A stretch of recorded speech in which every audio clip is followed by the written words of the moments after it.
انتہا پسندی ایک ناسور ہے جو قوموں، معاشروں اور ریاستوں کی سالمیت، فلاح اور ترقی کی راہ میں رکاوٹ ثابت ہوتی ہے۔ زندہ قومیں وہی دنیا میں اپنا مقام حاصل کرتی ہیں جو بلا تفریق مذہب، زبان، رنگ و نسل، عصبیت، نفرت اور انتہا پسندی کو شکست دے کر آگے بڑھتی ہیں۔ السلام علیکم میرے پاکستانیوں، آپ دیکھ رہے ہیں law and state with advocate Atiq Ur Rahman Siddiqui.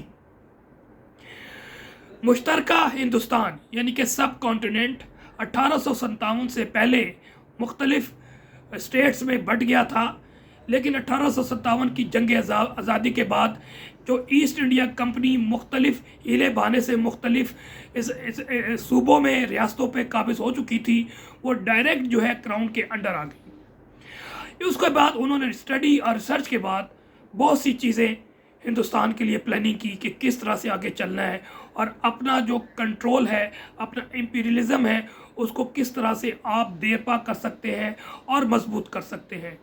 اس میں سے بیسک پالیسی یا پرنسپل پالیسی آپ کہہ سکتے ہیں جو آج بھی ہم ان کا نام لیتے ہیں، that is divide and rule. انگریزوں نے دیکھا کہ سب کانٹیننٹ جو ہے ہزاروں سال سے یہ ایک ہی خطہ تھا، جو کہ افغانستان بلکہ سینٹرل ایشیا تک بھی آپ کہہ سکتے ہیں کہ ہندوستان کا جو تعلق ہے سینٹرل ایشیا سے لے کے یورپ سے تک تھا۔ لیکن مختصر یہ کہ جو 1000 سال کی ہندوستان کی تاریخ ہے انگریزوں سے آنے سے پہلے، تو اس پہ آپ تجزیہ کریں تو افغانستان سے لے کے جو ہے کنیا کماری، ایون سری لنکا اور نیپال بھی اس کا حصہ ہوا کرتا تھا، بھوٹان اور میانمار تک ان کی جو ہے ایکسیس ہوا کرتی تھی۔ یہاں پر مختلف زبانوں کے لوگ، مختلف کلچر کے لوگ اور مختلف مذاہب کے لوگ آتے تھے، ایبزارب ہوتے تھے۔ اور مختصر یہ کہ انہوں نے نوٹ کیا کہ یہاں پر دو بڑی قومیں اس وقت آباد ہیں، وہ مسلمان اور ہندو ہیں۔ تو مختصر یہ کہ اس ڈیوائڈ اینڈ رول کی پالیسی پہ انہوں نے افغان اور پختون کو دو حصہ کیا ڈیورنٹ لائن بنا کے۔ پھر آپ نے دیکھا کہ جانے سے پہلے بنگال کو دو حصے میں تقسیم کر دیا، جو کہ آج آدھا بنگال بنگلہ دیش ہے اور ویسٹ بنگال جو ہے وہ انڈیا کے پاس ہے۔ اس طرح پاکستان کو جو پنجاب ہے اور ایسٹ پنجاب، ویسٹ پنجاب، وہ ہندوستان سے پہلے ایک ہی کلچر، ایک ہی رنگ و نسل کے لوگ تھے۔ بہرحال وہ ڈیوائڈ کر کے دو حصوں میں تقسیم کیا گیا، تو ڈس انٹیگریشن کی ہے۔ اور پھر آپ اگر تاریخ کا مطالعہ کریں تو آپ کو اندازہ ہوتا ہے کہ ہندوستان کے جو لیڈرشپ تھی، اسپیشلی وہ لیڈر جو پڑھے لکھے لیڈرز تھے، تو ان کو اندازہ تھا کہ ہندوستان کی انٹیگریشن ایک ہی صورت میں ہو سکتی ہے کہ آپ نے ریاست کی پالیسی سیکولرزم پہ رکھنی ہے۔ اور یہی آپ اندازہ لگا لیجئے کہ مہاتما گاندھی، جو بڑے بڑے نام ہیں، موہن داس کرم چند گاندھی جسے ہم مہاتما گاندھی کے نام سے یاد کرتے ہیں، اس کے علاوہ جواہر لال نہرو، ان کے والد صاحب موتی لال نہرو، اور پھر ولبھ بھائی پٹیل، یہ وہ بڑے نام تھے، ڈاکٹر امبیڈکر، یہ بڑے نام تھے جنہوں نے انٹیگریشن کی پالیسی اپنائی، جنہوں نے سیکولر کی پالیسی اپنائی کہ جناب ہندوستان کو ہم سیکولر رہیں گے۔ لیکن اس کے وائس ورثہ انگریزوں نے RSS جو ہے وہ کریٹ کیا 1923 میں۔ اسی فلسفی پہ پھر BJP، بھارتیہ جنتا پارٹی عروج پہ آئی اور اسٹرگل کی۔ لیکن مختصر یہ کہ اس میں آپ ڈیٹیل میں نہیں جاتے کہ تقریباً 3 دہائیوں سے BJP جو ہے ایکسیپشن موجود ہے، اٹل بہاری واجپئی، وہ انتہائی سیکولر اور انٹلیکچوئل آدمی تھے۔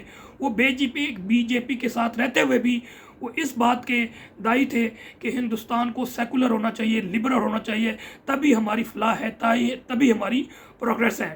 لیکن 2 دہائیوں میں آپ نے دیکھا کہ جس طرح نریندر مودی کی پالیسی رہی، پھر RSS والے سامنے آئے، تو ہندوستان میں بڑی بے چینی پائی جاتی ہے اور وقت کے ساتھ یہ مزید ڈیٹیوریشن کی طرف جائے گی، کیونکہ یہ انتہا پسندی پہ پڑ گئے ہیں اور مختلف ہیلے بہانوں سے مسلمانوں اور ہندوؤں میں کلیش ہوتا ہے۔ ظاہر ہے مسلمان مائنورٹی میں ہے اور مسلمانوں کو کرش کیا جا رہا ہے۔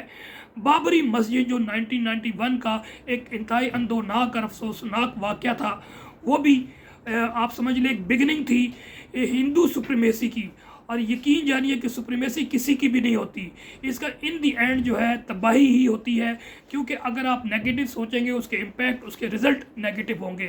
تو مختصر یہ کہ ان تمام سیریز پہ مد نظر رکھتے ہوئے ہندوستان ہم پاکستان سے بہت آگے جا رہا ہے۔ جمہوری لحاظ سے آپ دیکھ لیں کہ وہاں پر سپریمیسی آف دی کانسٹیٹیوشن بہتر ہے، ہم سے بہت بہتر ہے، رول آف لا ہم سے بہتر ہے، بنیادی حقوق ہم سے قدرے بہتر ہے، جمہوریت شروع سے ان کے پاس ہے، اور سب سے بڑھ کر وہاں پر انڈیپینڈنس آف جوڈیشری کا کنسپٹ آج بھی موجود ہے۔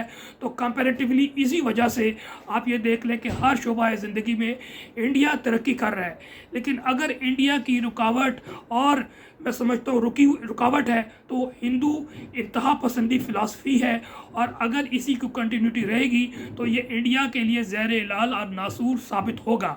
ابھی ریسنٹلی انہوں نے مزید ایک بل پیش کیے اور پاس بھی کر دیا ہے، وہ تحریر مجھے اچھی لگی، میں وہ پڑھنا چاہوں گا، آج کے وی لاگ کا یہی حصہ ہے۔ لیکن آپ سے ریکویسٹ ہے کہ آپ میرے وی لاگ کو اور میرے چینل کو لائک کریں، سبسکرائب کریں، میکسیمم شیئر کریں اور اینڈ تک دیکھیں تاکہ جو ہے ریچ بڑھے۔ ہندوستان کی پارلیمنٹ میں وقت ترمیمی بل پاس کیا، اسد الدین اویسی اور دیگر کو آنسو بہاتے دکھایا گیا تو مجھے ڈاکٹر ایوب ٹھاکر مرحوم کی شدت سے یاد آئی۔ اسلام آباد میں ایک ملاقات کے دوران انہوں نے کہا تھا کہ ہندوستانی مسلمانوں کی قیادت، بالخصوص مذہبی قیادت کا جو رویہ کشمیر مسلمانوں سے ہے، مجھے ڈر لگتا ہے کہ اس کا وبال پورے ہندوستان کے مسلمانوں پر آئے گا۔ یہ بنیا فطرت کو جانتے ہوئے بھی اپنے معمولی مفادات کے لیے کشمیری مسلمانوں کے خلاف صف اول کے سپاہی بنے ہوئے ہیں۔ حالانکہ جس روز ہندو انتہا پسند تحریک آزادی کشمیر کو دبانے میں کامیاب ہو گیا، اس کا اگلا ہدف ہندوستانی مسلمان ہوں گے۔ ان کے ساتھ اسپین سے بھی بدتر سلوک ہوگا۔ خاص غلطیوں کی سزا عوام کی نسلوں کو بھگتنا پڑے گا۔ مجھے ایسا لگتا ہے کہ وقف ترمیمی بل اسپین والے اسلوب کی ابتدا ہے۔ اس بل کی ضرورت اس لیے پیش آئی کہ 90 کی دہائی میں جب بابری مسجد کا ایشو اپنے جوبن پر تھا تو مسلمانوں کو اسے دستبرداری پر تیار کرنے کے لیے پلیسز آف ورشپ ایکٹ 1991 منظور کیا گیا تھا۔ اس قانون میں کہا گیا تھا کہ بابری مسجد کے علاوہ تمام عبادت گاہیں 15 اگست 1947 کو جس مقام اور شکل میں موجود تھیں، اس کے بعد اس میں کوئی تبدیلی نہیں لائی جا سکے گی۔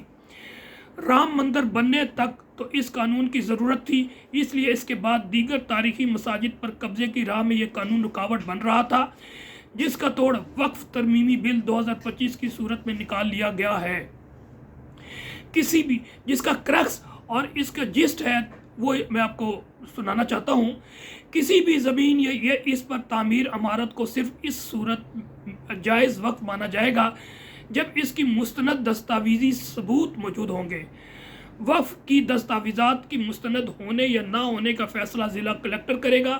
وہ شکایت پر یا از خود کسی بھی وقف شدہ جائیداد کی دستاویز پر طلب کر سکتا ہے، اس کے مستند ہونے یا نہ ہونے پر فیصلہ دے سکتا ہے۔ ضلع کلکٹر کے فیصلے کے خلاف دیوانی عدالت میں اپیل کی جا سکتی ہے، تاہم فیصلہ آنے تک جائیداد ضلع کلکٹر کی نگرانی میں ہی رہے گی، جو اسے دیکھ بھال یا کاروباری استعمال کے لیے لیز پر دے سکے گا اور عمارت میں عارضی تبدیلیوں کی اجازت بھی دے سکے گا۔ اس قانون کی شدت کو اس مثال سے سمجھیے۔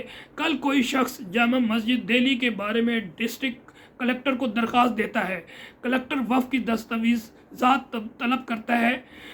اب بادشاہ ہند شہاب الدین محمد شاہ جہاں کے دور کی دستاویز کہاں سے ملے گی؟ اگر کوئی فرمان پیش بھی کیا جاتا ہے تو کلکٹر اسے آسانی سے بھارتی قانون سے عدم مطابقت کی بنیاد پر غیر مستند قرار دے کر مسجد سیل کرنے کا حکم دے دے گی۔ پھر وہ دیکھ بھال کے نام پر اسے کسی ہندو تنظیم کو دے جو وہاں عارضی طور پر مورتیاں رکھ کر پوجا پاٹ شروع کر دے، یا کسی کاروباری کو لیز پر دے جو عارضی تبدیلیوں کے بعد وہاں شراب خانہ اور رقص گاہ کا کھول دے۔ قانون میں اس کی پوری گنجائش موجود ہے۔ مسلمان صرف دیوانی عدالت میں اس فیصلے کے خلاف کیس کر سکیں گے جو نسلوں تک چلتا رہے گا۔ یہ صرف انڈیا کی بربادی کے لیے بھی ایک بل ہے جو آنے والے وقتوں میں ان کے لیے زہر لعل اور قاتل ثابت ہوگی۔ والسلام۔ پاکستان زندہ باد، عوام زندہ باد۔